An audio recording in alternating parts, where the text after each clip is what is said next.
What is going on, everybody? I'm Jason. I am joined again by John, who took like 12 weeks off. He is a little off today, so everybody just be patient. We are here. We skipped the cover girl because we covered it back in 2022 when Mr. Gilliard passed away. But yeah, John, how are you? You join any biker gangs? I have not joined any biker gangs.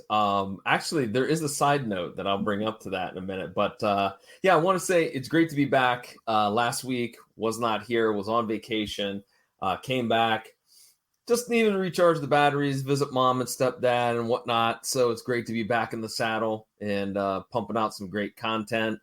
And as you said, we are skipping an episode because in the actual season 5 listing, you will see that the cover girl should be the episode that we are indeed doing. But we covered it in November of 2022 when Clarence Gilliard Jr. passed on. We kind of picked that as an episode that we wanted to feature because he was very, very heavily in that episode. His role was very meaty for that one. And so we're going to encourage you to go back into the archives and listen to that episode, as we're just going to move on and talk about the next episode after the cover girl, which is called The Biker. And, so yeah, definitely please check out the cover girl. Go back in Spotify or wherever you listen to your podcast. It's in there. I just double checked it a few minutes ago before we went live that it was still there. And actually, I also want to know what date it was because I forgot. Yeah, so that's enough about me. Jason, how are things with you, man? I'm about to do your favorite thing, John, and I just plugged the PVD cast. So a few weeks ago, we talked on the PVD cast about MeTV's Tunes channel that was dropping. So I got ready, man. I woke up early on Tuesday. I tuned all my channels on my TV to get the new antenna channels, and MeTV Tunes wasn't there. So I jumped on the website and I looked, and Cleveland and Cincinnati have the over-air MeTV Tunes right now. We don't have it in Columbus, so I had to sign up for Friendly, which is another app that like has game show channel and a few other things, Hallmark. And I had to sign up for it there. But man, I've been watching Beetlejuice, Police Academy, all these animated things that are just wonderful. And it's been a great way to change up my mornings. You know what? We need to email WBNS 10 TV because that's who has the license for MeTV here in Columbus, Ohio, and tell them to get off their duffs and get that channel going. That's right. I mean, it's worth the $7 I'm paying right now, but it's even better if it were free. That's right. You know what? I urge all the Mattalkers out there that are listening to us or watching us here. Yeah, WBNS TV in Columbus, Ohio. That's who you need to send an email to and say, hey, because if they're doing it to us, they'll probably do it to you. You may be in Omaha and you may have to pay that $7 instead of getting it free, or Spokane, or whatever city you are in. They may be cheating you. Your TV. That's right. Your senators, Justin. Yes. All right. Anyways, but yeah, definitely. Let's get this going here because I woke up the other day when it was first supposed to start, and I ran through the channels and didn't see it, and I thought, well, maybe something happened.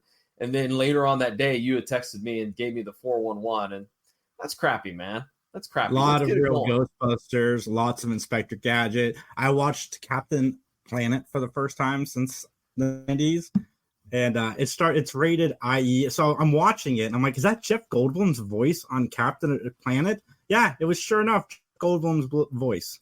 See, I never watched Captain Planet. I never did. I don't know why. Probably because when it came out, I was still like in that it's not a real comic book character type of mindset, you know what I mean? And so I didn't watch it. So I had no idea. I've never seen an episode, so I wouldn't have known that Jeff Goldblum was in on it. Apparently he comes back, and like Meg Ryan, I guess, did a voice. Apparently there's a lot of actors like that were well known back in the 90s that did voices on Captain Planet. Okay, well, must have been the right thing for those folks to do. How should I say that? Politically, to get involved in the environmental superhero. But so anything else going on?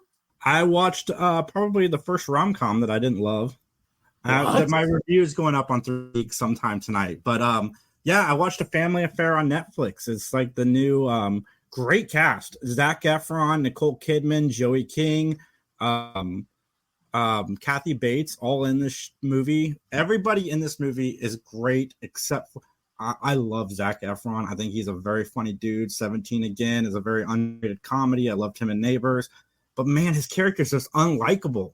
And then when he's supposed to have changed, there's no arc to his character at all, and he still comes across as kind of douchey by the end of the movie, even though he's supposed to have changed and been happy. And it was not good, and I was very disappointed because that cast is awesome. I'm going to throw it out there. Zac Efron should get an Oscar this year for his role in the Iron Claw. I'm just throwing that out there. If he doesn't, it's a lot of talk about that. A lot of talk about it. Zac Efron's a great actor. I don't know if he was just bored making this movie or not. Everybody else is fantastic. I'm a really big fan of Joey King. She's younger, but she's coming up in the ranks of Hollywood. And yeah, things I've seen her in have been fantastic. It's just unfortunately this movie didn't end. But Nicole Kidman's almost 60 years old. I know there's like Botox or whatever going on, but she's looking good. Well, you know what? Just to defend Zac Efron's performance, maybe it was the script was bad, you know? So, well, I mean, everybody else was bringing a performance to it, man. Watch the trailer of it. I think his performance will come across well enough in that. Okay. All right. Well, one of the things I wanted to mention, since we already know that we're going to be reviewing and discussing the Biker, which is, by the way, a episode that seems to be in heavy rotation on MeTV. I've seen this episode like 3 or 4 times already before reviewing it for the show. But I'm real interested in seeing that movie called The Bike Riders. I think that looks really good. Tom Hardy, Austin Butler. It's got a powerful cast, and I think it's interesting, you know, that it shows the formation of a motorcycle gang and that.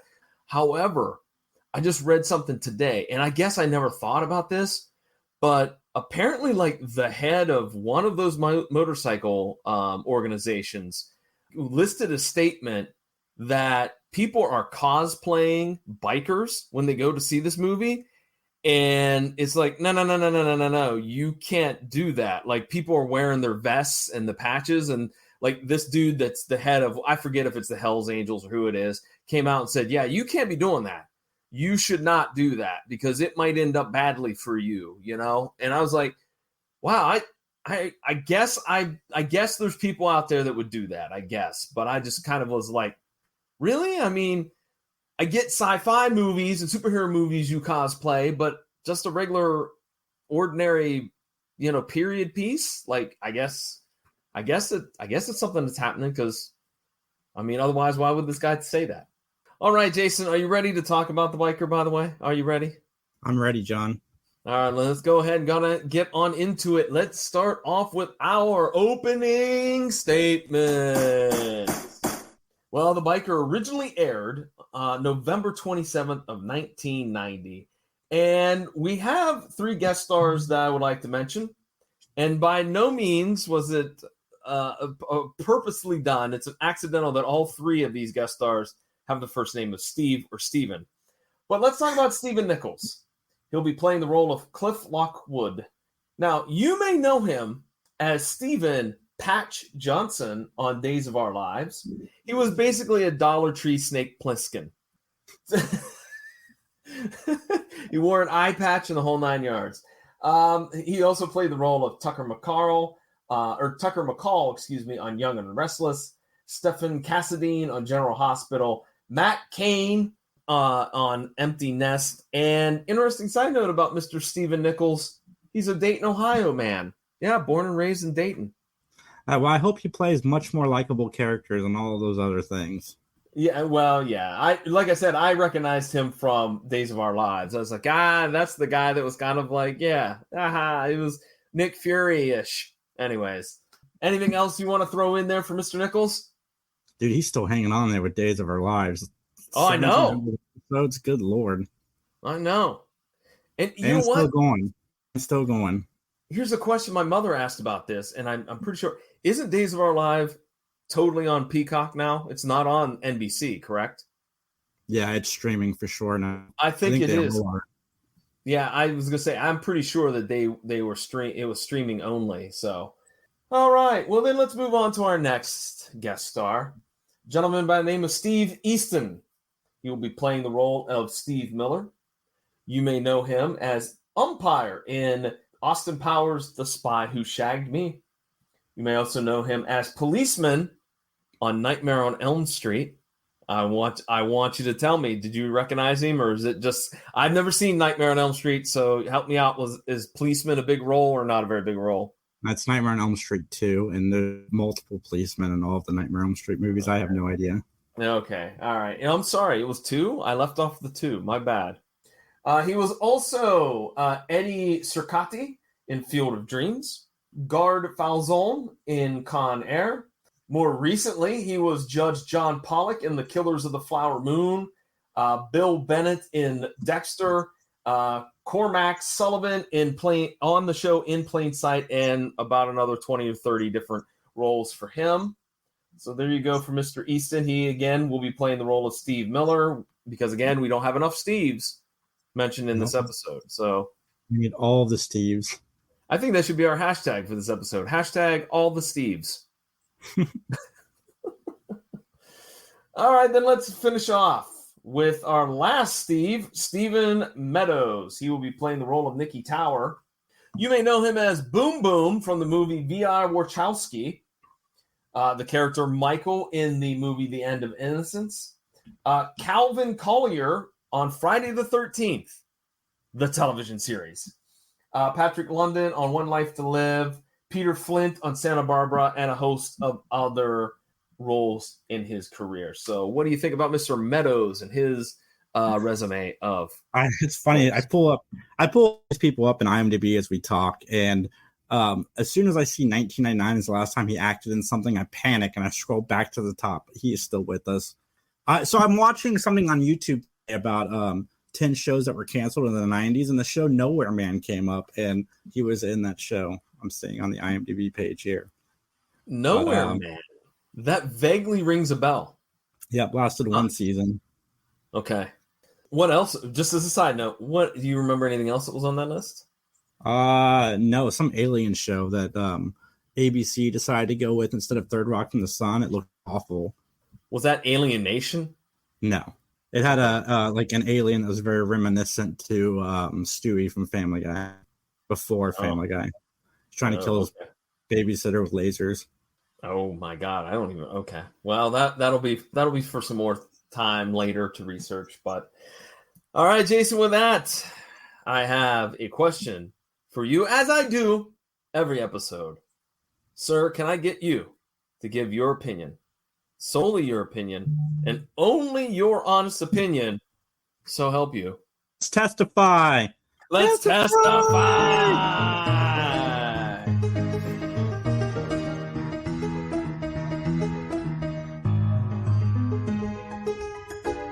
All right, ladies and gentlemen, the plot of this episode is that a biker is hired to provide security to a movie star and then later is accused of killing him.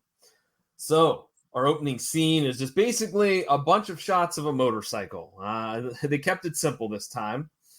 And then we go to a scene where there's a theater that's hosting Nicky Tower's new film. All right. And there's a press is all there. And there's a TV reporter there talking about everybody clamoring for this new movie. And then Nicky arrives, right? He arrives, he gets out of the car, and yay, Nicky's here. And then all of a sudden, a motorcycle drives past the theater, pow, pow, pow, and shoots Nicky dead. What a way to start this off. I gotta say, Jason, I don't know if you agreed with it, but man, we're out of the blocks fast. Yeah, absolutely. Blink, you miss it. Absolutely on that one. So, you know, we cut to a scene where Ben is trying to get his newspaper, and he's trying to avoid the sprinkler, which was running at the time he was trying to get the sprinkle. And by the way, let's talk about it. Looking kind of spiffy in those pajamas and that robe, don't you think? Yeah, but I got a question. Do people still run their sprinklers? I don't see sprinklers running like I used to as a kid. Maybe I'm an adult. I'm not looking out for it, but I don't see sprinklers. Like nobody's ever out there with their sprinkler going. You know what? That might be because I'm assuming, and again, this is the second environmental thing that we've talked about on this show, but it might be an environmental no-no now because you're, you know, using up water and for something that's not maybe 100% needed. I don't know. That's a good point because I'm trying to think. I think there is one person in my neighborhood had a sprinkler going, but that was because they resodded, part of their front yard. So I mean, that's a good point. That might be a thing of the past, dude. Might be. Well, nonetheless, yards look like crap now. Bring the sprinkler back. Hashtag justice for the sprinkler. Well, and now you have, True Green or whatever those chemical companies are that'll come and pump your yard full of chemicals, which I'm not a fan of that. I think that's not a good way to go, but that's just me. It's just me, in my humble opinion. John believes in natural grass. Well, I do believe in natural gas too, because that's what heats my home. So I'm not a natural gas I'm not anti-natural gas. So all right. Thanks for that, Justin. Thanks. Justin stated that he has a few folks that water their lawn still, apparently. So, all right. Well, let's get back to the episode. Judge Lockwood shows up, and natural gas isn't real. It's a figment of our imaginations. But anyways, Judge Lockwood arrives, and he says, "Hey, look, I need you to help defend my son. All right, my son's gotten himself in some trouble." And Ben's like, "What trouble is that? The Nikki Tower murder? Oh, yeah, I heard about that." But you immediately get the vibe that the judge and his son do not get along, right, Jason? Yeah, there's problems. There are some problems. So we go to a scene at police headquarters where Cliff and Ben are talking about the case. And right here, right now, I have to make the statement that I think in terms of casting, that Stephen Nichols, the actor, is by far too pretty of a man to play a biker.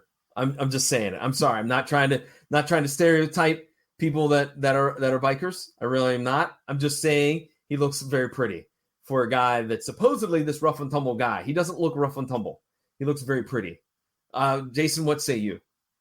I didn't get that out of that. Oh my God, he's trying so hard to be a jerk in this entire episode. That's what caught me. It's like, oh my God, it's going to be one of my least favorite types of characters in a movies where they're overdoing it a little bit. And he's definitely overdoing the I'm going to be a jerk. Yeah. But see, I think that could pass if the dude looks more like what you think of.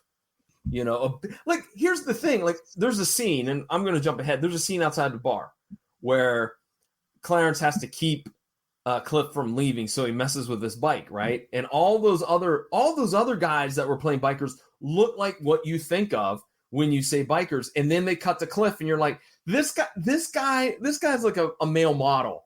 He does not fit this role. You know what I mean? He just doesn't. All right, but anyways, basically Cliff mentions that he used to work for Nikki as a security guard, and that he had a gun, but it's all legal and everything, but it was found in a dumpster a few blocks from the murder. And Cliff doesn't really have a very good alibi. He was just out riding his bike, man. And Cliff gets a little bit hostile and angry, and this is probably the first time that you, Jason, was like, yeah, it's not working, because he kind of like, yeah, man, like he gets all mad for no reason, because, and then Ben retorts with, get your feet off the desk, look me in the face, talk to me like a man. And I thought we would get more angry Ben, but it looks like we're only getting 2 doses of angry Ben, which I know might disappoint you. I mean, I love Angry Ben, but man, yeah, we should have had Angry Ben through this whole episode. I agree. Well, we go back to the courthouse, and Miss Renee Williams is on the stand, and Julie is questioning her. And I really like this. They do a flashback to Nikki hiring Cliff, which was good, because I thought to myself, Stephen Meadows, the actor, is only going to be in one scene, where he gets killed off so early. But I like this. This is a different way of presenting the story that we haven't seen in Matlock. Yeah, so one of the things I've liked about Matlock since season 3 is the setup at the beginning. And at first I'm like, we're not going to get any setup. Like, it's just boom, done. But no, I like this. I don't want to call it a gimmick, but I like this storytelling method of And it goes on for a little while within the episode where somebody's on the stand and then it flashes back. Yeah. And, so basically Nikki hired Cliff after a fan that was harassing Nikki was kind of put in his place from Cliff. And so he hired him. But in this is the only thing I kept thinking about. I was like, again, I hate to continue to go back to the stereotypes, but if you're supposed to be this bad dude, right? He's supposed to be this big bad dude. Like, you're going to hire him without even questioning like who he is or if he's ever been in trouble with the law, or like, how is your things with the biker, like your events with your biker friends, how that's going to impact you being my bodyguard. Like, nothing's asked. He's just hired on the spot, which I thought was kind of ridiculous, if you ask me. I don't think he's a big bad dude. I think that's back to him overdoing it with anger and stuff, trying to be tough. I don't think he's a tough dude. I think he's trying to put on that facade, and everything in this episode goes to show you that he's not a tough dude. He's just a jerk face, jackass. I can say that. They said it on Matlock. Of course, jackass is totally fine. They have another flashback, again with Renee Williams on the stand. Nikki going over sets and set design when Steve Miller busts in the meeting and kind of puts his hands on Nikki and is yelling and threatening him. And so basically Steve lets him go. Steve Miller walks out the door, and that's when Cliff shows up. And I guess this is one of too many times of Cliff not being where he needed to be, and so he gets fired by Nikki. Do you think that Cliff's hair was a wig? I don't think so, but I don't know. I mean, I've seen pictures of him online. It doesn't look like he had long hair, so probably. I'm thinking there's some type of I don't want to say extensions, because I know that that's not something that was going on in 1990, but something there. There was some chicanery with his hair. We'll just say that. It was luscious hair, by the way. This is a side note. I think John's got a man crush over here. No, not on Stephen Nichols. I do have man crushes. I will tell you that. That is true. Ryan Gosling being the first one that I can name. I do have a man crush on Ryan Gosling. He could do no wrong. If you think he can do wrong, then let us know. And Jason, how can people let us know what they think about Ryan Gosling? You can email us at benmattalk@gmail.com. Or you can find us on Facebook. It is Mattalk Podcast. And let us know if you agree with me that Ryan Gosling is a great actor and can do no wrong. All right, let's move back into it. We go back after this flashback to the courtroom again. And this time Ben is going to talk to Renee Williams. And, basically just kind of go back and forth, setting the table as to what her role was in the life of Nikki Tower. So Julie then interviews or questions, a motorcycle salesman and then a police officer, basically talking about the events that happened when they found Cliff on his bike way, way south in Georgia. Ben cross-examines both, and this is where this was all pre-trial, by the way, because this is where we find out that there will be a trial for Cliff. He's not happy about that, is he? As he puts his feet back up on the table, lights another cigarette in the courtroom, and we transition to our next scene. All right, looks like you have a comment. Go ahead, Jason. No, it's weird to see people smoking indoors. I know it was a thing back then, but it's weird concept now, and we're not even that far removed from it. Smoking inside is not that long ago, but it seems so long ago. Like, I still remember smoking non-smoking sections in like Wendy's. Like, what did that do? Nothing, because Wendy's is so small that if you sat in the no smoking section, you were still getting the smoke from a cigarette. It's stupid. Yeah, I agree. We have a meeting of Conrad, Ben, and Cliff, who are all going over, like, hey, man, did anybody see you on your bike? Did you stop and get gas? Did you stop and eat somewhere? Blah, blah, blah. Of which Cliff says no. But Cliff does let this little nugget slip that Steve Miller and Gary Benton, they always were like arguing with one another and arguing with Nikki as well. So we go to a gym. where Ben interviews Steve Miller. Steve Miller was not at the premiere. He doesn't have a very good alibi either. He was, out and about. And I like that Ben tried to pump some iron, and you're shaking your head no. Oh, Ben with his weird, I don't even know what you call that. It's not proper form. We'll just say that, when he was lifting weights. So we go to a scene where Conrad is on a set, and it's he interviews Gary. And Gary it basically talks about how he was making this movie with Nikki, and so now that Nikki's dead, the studio doesn't want anything to do with it, et cetera, et cetera. Weirdly enough, though, Gary made a phone call after he talked to Conrad that I wrote it down as a big clue, but apparently it was nothing. It factored into nothing. So a nice little red herring for the writers of this episode. So Ben interviews Renee Williams, and she claims she had a boyfriend like Cliff. And of course, Renee gets upset because she had mentioned that she did love Nikki. And at this point, I'm like, loved how? As a friend, or are we alluding to they were more than just friends? Oh, they were. We would have to wait. Well, we would have to wait to find that out in a little bit. So Conrad and Ben, they talk a little bit more in the car about the case. And Ben is watching to see where Steve Miller is going to come from. And of course, he comes from the music store because he and his band have to sing the Joker and Abracadabra. Okay, that was a bad joke. My bad. Sorry. But Steve Miller comes out of a maternity store, and Ben follows him. And my goodness, this is hilarious because I love how Conrad's like, you don't know how to do this. You're driving too close. And in fact, they get made. Jason, were you a fan of this little comedy? Yeah, it was fine. It was funny. Well, they indeed are made by Steve Miller. And so Steve apparently has a daughter, and the daughter is pregnant to Nikki. She's still pregnant to him, but that's what basically Steve was mad about, was that Nikki had knocked up his daughter. And actually, at the time of the crime, he was with his daughter, Vicky. And so that kind of rules out him. So Cliff and his biker pals show up outside Ben's home. And you know what? They said they're taking a road trip. And then Ben said, when you come back, he goes, I ain't, man, because this system of justice ain't going to work for me, man. I'm going to get thrown in the clink, man.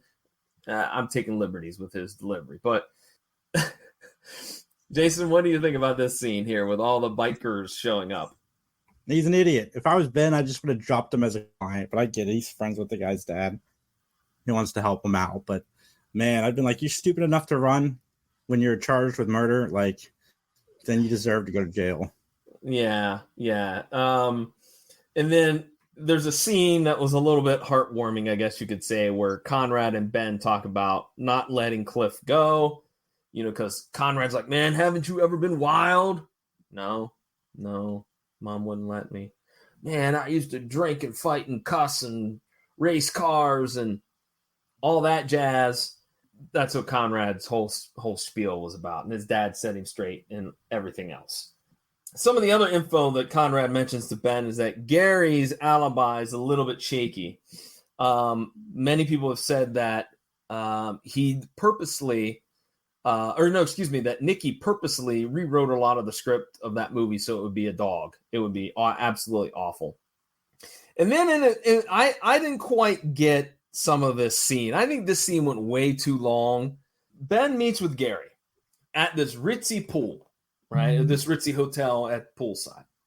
And basically, Ben's like, hey, this is what I heard, that you were getting this money, and, that there's the rewrites and there's conflict behind with you and Nikki. And then there's this beautiful woman on the other side of the pool, and they had mentioned something about going to therapy or going to see a shrink.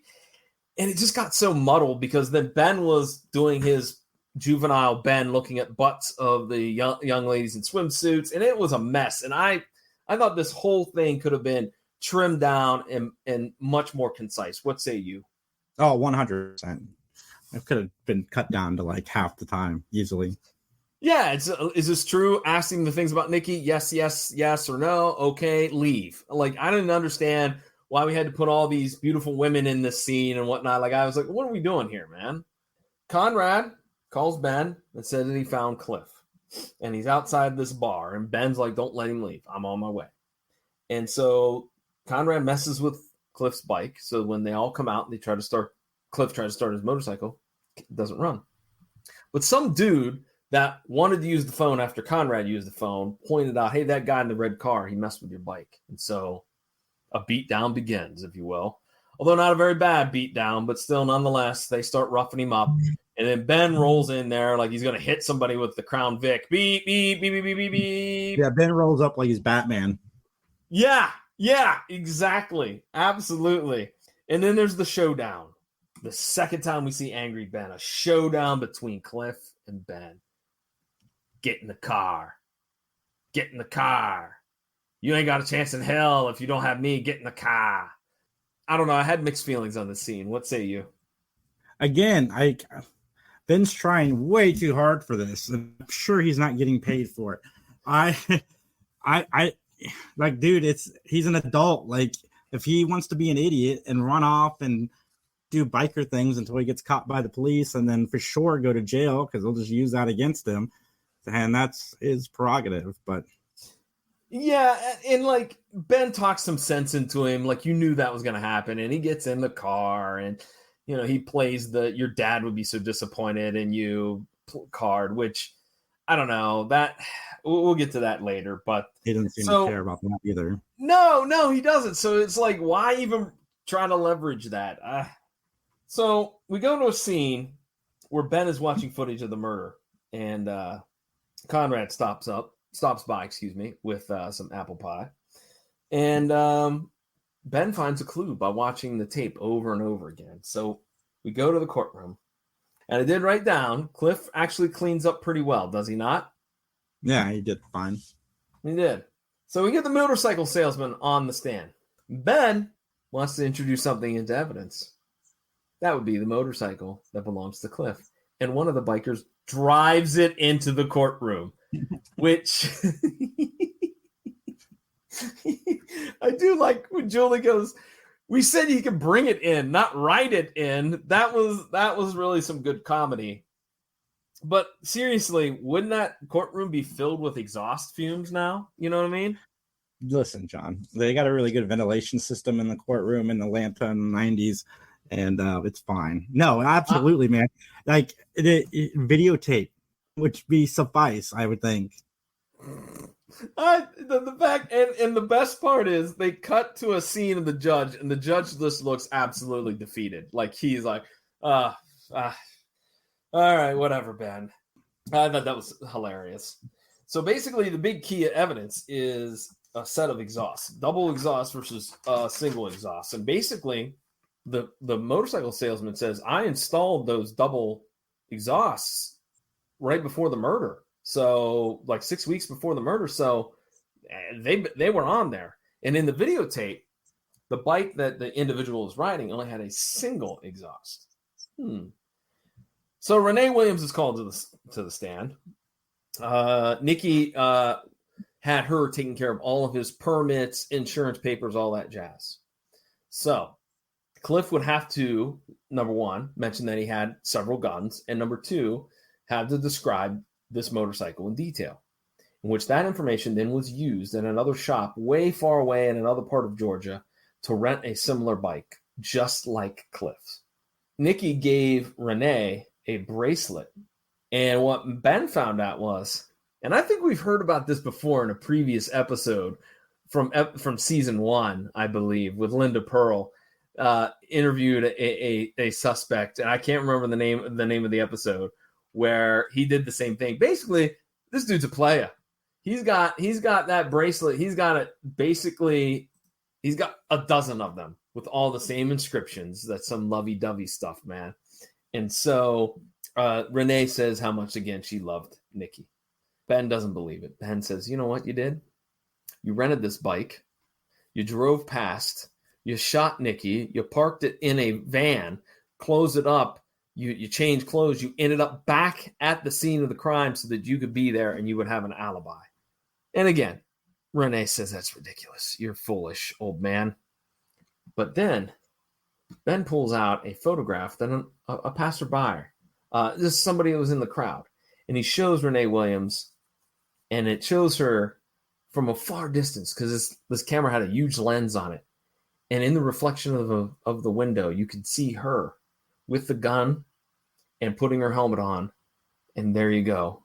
That is the evidence that will get Cliff off. Anyway, so then we come to the close out in the hallway where Cliff and his dad have a moment in the courtroom hall.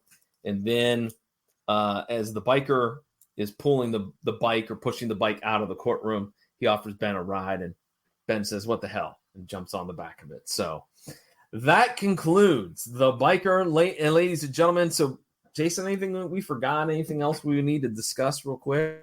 I have nothing. Nothing? Well, all right, then. Let's go ahead. Let's get on into our closing statements.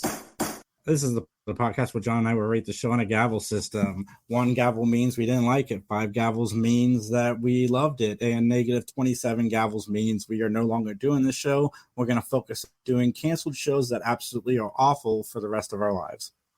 That's not actually a bad idea for a podcast. Anyways, enough about that. Jason, you going first or me going first? I didn't like this episode. If it didn't come across in not only am I exhausted, but I'm also I was bored watching this. I watched it twice to see if maybe I was just tired the first time, but no, my sentence that just the characters over anger which just bothered me. And yeah, I don't know. It just wasn't for me. So not negative. I did not mean to say negative. There's no negative. Jeez, wait a minute. That's a joke that we always make. We're not giving negative scores. Come on, man. I'd give it a 2 out of 5. Ooh, okay. I did like the gimmick, which is why I give it a higher score than I probably would, because I did like the story structure of the episode. Well, I did too. I gave it 3 gavels. I liked that we had a little bit more of Julie versus Ben. The use of flashbacks. I like the way they told the story. I didn't even mind that because they had the right amount of the family storyline of the dad and Cliff not getting along. Like, it wasn't over the top and it wasn't too little or too much. But the negatives, yeah. Number 1, I felt like the love affair motive was a little bit weak. So he dumped you and he's a player, so you have to shoot and kill him. Like, I don't know. Because there was something about that plot that just irked me.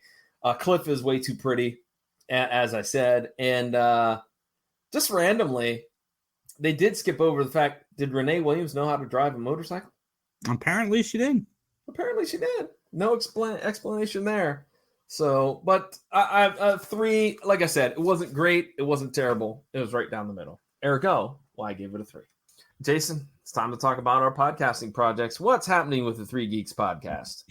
Guys, Justin dropped my review for that movie I talked about earlier over on the YouTube channel. To go over there at 3 Geeks Podcast. We are back this week on Saturday. Finally, we took a couple weeks off. Just some craziness in the schedule.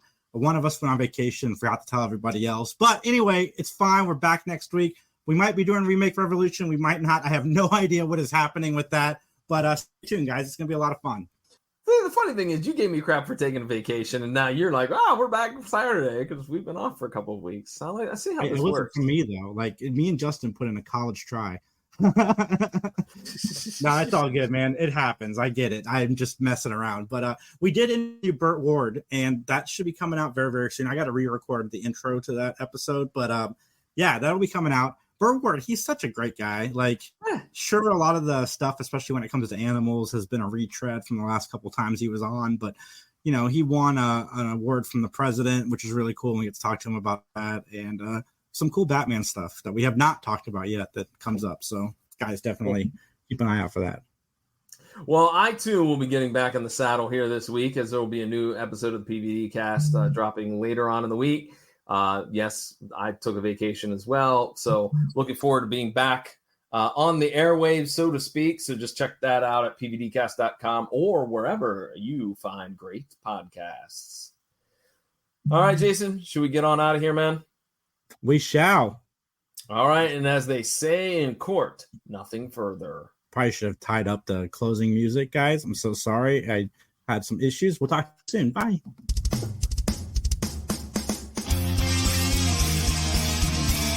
Whether you're solving murders during breakfast, cracking cold cases on your commute, or playing amateur detective at bedtime, Amazon Music's got millions of podcast episodes waiting. Just download the Amazon Music app and start listening to your favorite true crime podcasts ad-free, included with Prime.